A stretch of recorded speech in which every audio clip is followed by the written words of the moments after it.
Olha só, eu não me recordo se em todas as Olimpíadas do passado houve tantas polêmicas assim, mas o fato é que essa Olimpíada de Paris tem gerado muitos tópicos para debate, muitas coisas estão acontecendo, geralmente sobre questões envolvendo mulheres, mas há muitas polêmicas aí, né? E uma delas recente também foi uma foto que circulou.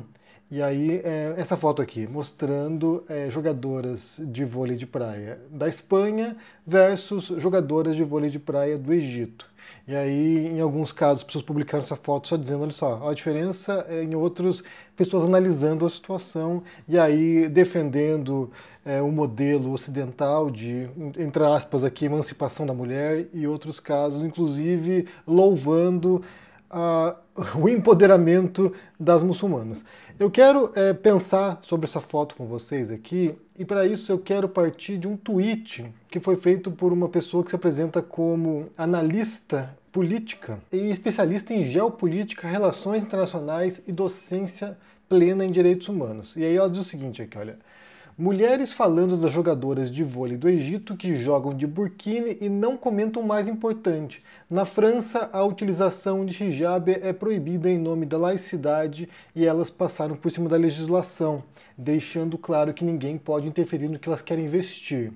Se pesquisassem um pouquinho o assunto, perceberiam o nível de empoderamento dessas mulheres nas Olimpíadas, que peitaram todo mundo para impor seus direitos. E aí prossegue aqui. As mulheres da Arábia Saudita, por exemplo, não poderiam usar hijab durante o desfile de abertura e se impuseram e usaram. Saiam do preconceito criado por um ocidente político que a gente não faz parte e olhem para além disso. Essa afirmação aqui mereceu até uma nota da comunidade do Twitter, né, dizendo aqui o seguinte, olha: a França tem leis específicas sobre laicidade em certos espaços públicos e situações oficiais, como a de seus próprios atletas, mas não há uma proibição de uso do hijab em público ou para atletas estrangeiros. As atletas estrangeiras nas Olimpíadas podem usar o hijab. E aí você percebe o grau de desinformação que circula em relação a essas questões envolvendo outros países, outras culturas. Suponho que essa pessoa aqui jamais tenha sequer pisado na França, porque é um país que tem quase 10% de população islâmica lá, e você vê mulheres usando hijab por todo lado na França, né? Em Paris, em Bordeaux, em Marsella, onde quer que você vá, né? Tem muitas cidades grandes lá que estão repletas de imigrantes, de estrangeiros, de muçulmanos e muçulmanas, e usam roupa tradicional, fazem prece ao ar livre, né, estende o tapetinho lá e fazem oração ao ar livre. Então, me parece que essa pessoa, de fato, não apenas nunca esteve na França, como não acompanha notícias do país. E aí entra algumas questões aqui que são importantes a gente pensar sobre esse contraste, né, entre a Espanha nessa foto e o Egito, ou entre as mulheres ocidentais e as mulheres do Oriente Médio, né, mulheres muçulmanas nesse caso. Como a gente poderia pensar essa situação e o que você acha disso? Para começar, olhe essa foto aqui e me diga o que você entende, o que você interpreta dessa foto aqui, como você lê essa situação. E aí, a partir disso, eu vou abordar algumas questões. Então, para começar aqui, tem a ver primeiro com a desinformação, né? Com o fato de aqui essa pessoa afirmar que não poderia se usar o hijab lá na França. E isso é falso, isso não é real, isso não corresponde à realidade. O que há, como diz a nota aqui da comunidade, é que há leis específicas na França delimitando o uso de símbolos religiosos, não apenas muçulmanos, também católicos, cristãos em geral, ou de outras religiões. Por exemplo, não se pode usar nas escolas isso, nas escolas públicas, pelo menos, não se pode usar símbolos religiosos, isso inclui o véu, inclui o hijab, né, que é o véu. Também em serviço público, não se pode usar adereços, né, como o véu, por exemplo, que cubra todo o rosto da pessoa. Isso inclui dois tipos de vestuário que são adotados por algumas culturas islâmicas, que é a burca, que ficou famosa pelo Afeganistão, né, que durante o regime talibã, atualmente não sei como está, mas durante o regime talibã no passado, foi obrigatório para as mulheres afegãs. É um vestuário que tapa todo o corpo, né? É um manto que cobre completamente a mulher e só tem uma telinha para os olhos. E o niqab, que é um vestuário também tradicional, bastante comum na Arábia Saudita, e esse também cobre todo o corpo e só há um espaço para os olhos, e nesse caso sem a telinha. Então, sim, essas duas roupas que cobrem os rostos, esses não podem ser utilizados na França. E aí também, no emprego, né, em algumas empresas, o empregador pode restringir o uso de certos vestuários incluindo os véus, incluindo roupas tradicionais para mulheres muçulmanas. E aí isso gera um debate tremendo lá na França. É claro que há uma resistência tremenda de muçulmanos que acham que isso é uma imposição estatal ilegal. Então é um debate que se dá. E aí tem uma outra questão, né, que ela fala do burkini, que as jogadoras de vôlei do Egito estão de burkini e isso é proibido na França. Isso não é proibido na França. Houve uma tentativa de algumas cidades de implementar uma proibição do burkini nas praias francesas. Isso não avançou, isso gerou uma polêmica tremenda também, isso também foi muito debatido, não avançou. E o burkini é esse traje, né, que cobre todo o corpo, embora o rosto fique para fora. E isso foi feito nessa proibição, essa tentativa de proibição foi feita na sequência de atentados terroristas lá na França, pelo Estado Islâmico, e aí levou a um debate tremendo, um debate também que era preconceituoso, um debate também que era islamofóbico. E aí houve tentativa de restringir isso nas praias francesas. Não passou e hoje é permitido, inclusive acho que eu vi lá na França, na praia, mulheres de burkini. Então, assim, isso não é proibido, não há restrição contra isso. Isso foi, debatido por juristas, foi debatido na imprensa. Então, assim, hoje não há proibição nesse sentido, embora haja esforços recorrentes, né, da classe política da França. Ainda mais pensando que há um grande segmento islamofóbico no país, basta pensar que esse debate se dá o tempo todo lá e há uma tentativa dos dois lados, uma de empurrar proibições desses adereços, né, desses vestuários islâmicos, e de outro lado de preservar o direito das pessoas escolherem. Então a fala dessa pessoa aqui, ela é incorreta, é uma desinformação aqui. Você tem uma pessoa que está dizendo uma coisa que não corresponde à realidade e está induzindo os seguidores dela ao erro ao dizer coisas que, como eu falei, não são reais.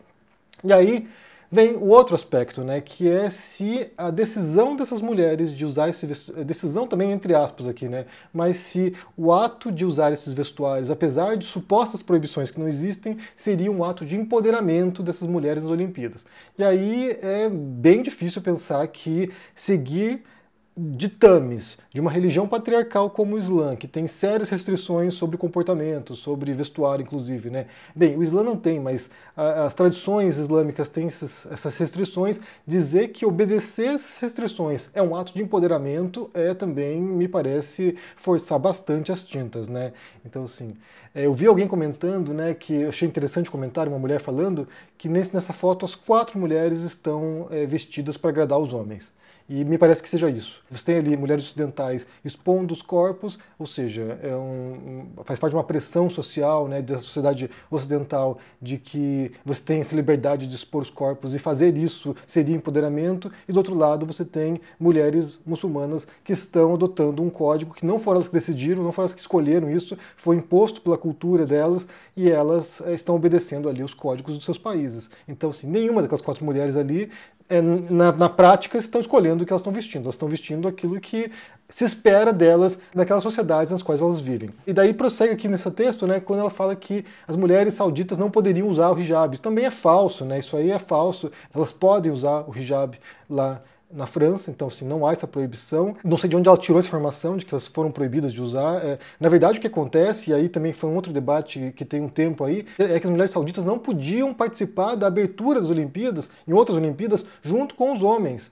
Isso mudou com o tempo, então agora elas podem participar. O que é empoderamento aqui, o que foi desafiador, foi elas poderem estar junto com os homens entrando na abertura das Olimpíadas.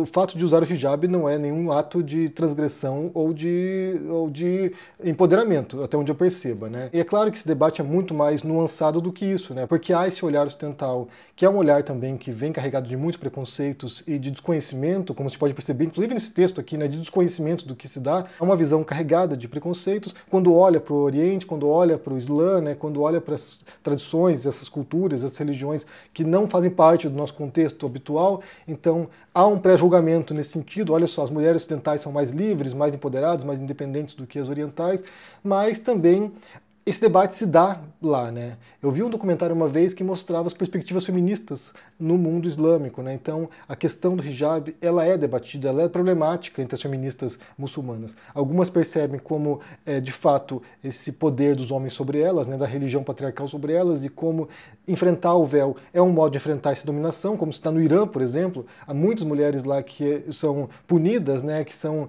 perseguidas porque estão desrespeitando a lei do véu lá no Irã. Então, assim, o enfrentamento ao véu é um fator em algumas sociedades islâmicas, mas também há outras que percebem que usar o véu é uma escolha de fato para elas, né? Elas entendem que naquela cultura ali, aquele tipo de vestuário as protege do olhar masculino, é um modo de elas se defenderem dessa exposição, dessa superexposição que acontece no Ocidente e que banaliza o corpo da mulher e que comercializa o corpo da mulher e que transforma a mulher nesse objeto erótico para o prazer dos homens. Então esse debate se dá e ele é bem mais complicado do que pode parecer inicialmente. Você tem esses debates se dando no interior do próprio Islã. A gente não pode pensar que é uma religião, sabe, monolítica também, que sabe, gera fundamentalistas religiosos, gera fanáticos religiosos, porque é uma religião que tem mais de 1 bilhão de seguidores, e assim como o cristianismo, ela é bastante plural e tem vertentes progressistas, tem vertentes mais reacionárias, ou seja, é uma religião bastante sofisticada e que tem variantes de acordo com os países, com as regiões,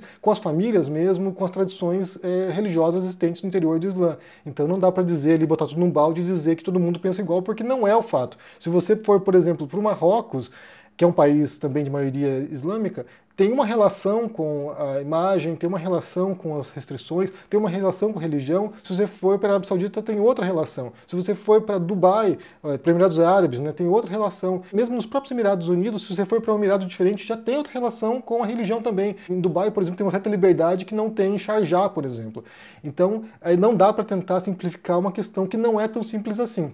Na questão da legislação francesa já é mais simples, porque existe a legislação e ela prevê ali certas coisas que não estão corretamente descritas por essa pessoa aqui no Twitter. Mas o fato é que esse debate se dá ainda mais porque há essa influência desses imigrantes, né, desses refugiados muitas vezes chegando nos países europeus e muitas vezes tendo dificuldade para se adaptar à cultura local. E aí volta a questão que eu já falei anteriormente sobre a imigração, né? Sobre integração versus assimilação. A França tem uma visão de assimilação, ou seja, quem chega no país tem que se adaptar às regras do país, enquanto que outras nações, como os Estados Unidos, têm uma visão de integração, ou seja, quem chega no país pode manter suas tradições, pode manter sua visão de mundo, mas respeitando certos princípios mínimos comuns. E aí você tem lá os guetos, né? Você tem lá os bairros típicos, né? Chinatown, Little Italy, você tem lá Little Greece, você tem Little Ukraine, ou seja, você vai tendo ali esses guetos culturais nos quais as pessoas mantêm suas tradições, sua gastronomia, sua cultura, seu vestuário, sem muita interferência do Estado. Mas esses dois modelos têm problemas e têm pontos positivos que a gente pode entender, né? Aqui na Espanha me parece que é uma visão mais de assimilação também. Não me parece que eles sejam tão abertos assim a essa diversidade cultural. Eles esperam que quem chega aqui se adapte à cultura espanhola. E aí isso cria tensões, porque muitas vezes a pessoa chega, né, o imigrante de primeira geração, ele tem uma grande dificuldade de ser assimilado na cultura. Geralmente você vai perceber isso em gerações futuras. E isso também explica, em grande parte, a adesão que houve em anos passados a movimentos terroristas como o Estado Islâmico, porque esses jovens que são descendentes de imigrantes muçulmanos, né, que vêm de países como Marrocos, como Argélia, como, sei lá, de países próximos, vizinhos aqui do Mediterrâneo, né, eles vêm para cá e eles não se sentem parte do país. Eles se sentem como estrangeiros, eles se sentem discriminados, são parados pela polícia. E aí esses jovens vão criando uma raiva, que é uma raiva, sabe, natural, pela perseguição e pelo preconceito que eles sofrem, e aí percebiam no Estado Islâmico, ou percebiam nesses movimentos fundamentalistas, uma saída para que eles se percebessem como alguém com mérito. Inclusive tem um documentário bem interessante sobre isso, chamado Jihad, dirigido por Dia Khan, que mostra justamente esses jovens muçulmanos, no caso no Reino Unido, né, nesse documentário, esses jovens muçulmanos se aproximando desses movimentos extremistas porque eles se sentiam descolados daquela sociedade na qual eles estavam. Então é bem interessante entender como essa dinâmica vai levando a certas tensões que acabam sendo quase inevitáveis, né? Porque como você lida com a diferença cultural? Como é que você lida com grandes influxos, inclusive, de imigrantes, né? Como aconteceu, por exemplo, na Alemanha com os refugiados sírios? Como assimilar essas pessoas? Como transformar essas pessoas em membros produtivos da sociedade, sem que eles sejam excluídos de certos espaços, sem que eles se sintam, de fato, discriminados, né? E isso é um grande desafio que me parece também, como eu falei, incontornável em certas sociedades. Bem, o que vocês pensam aqui sobre essa história dessa foto aqui, né? Essa foto mostrando jogadoras de vôlei de praia da Espanha versus Egito. O que ela te diz, o que ela te mostra sobre essa diferença cultural e religiosa também? Deixa aqui embaixo no comentário, deixa o joinha, se inscreva no canal aqui, ativando o sininho, isso é muito importante para ajudar aqui no engajamento. Se cuide por aí e até mais. Tchau!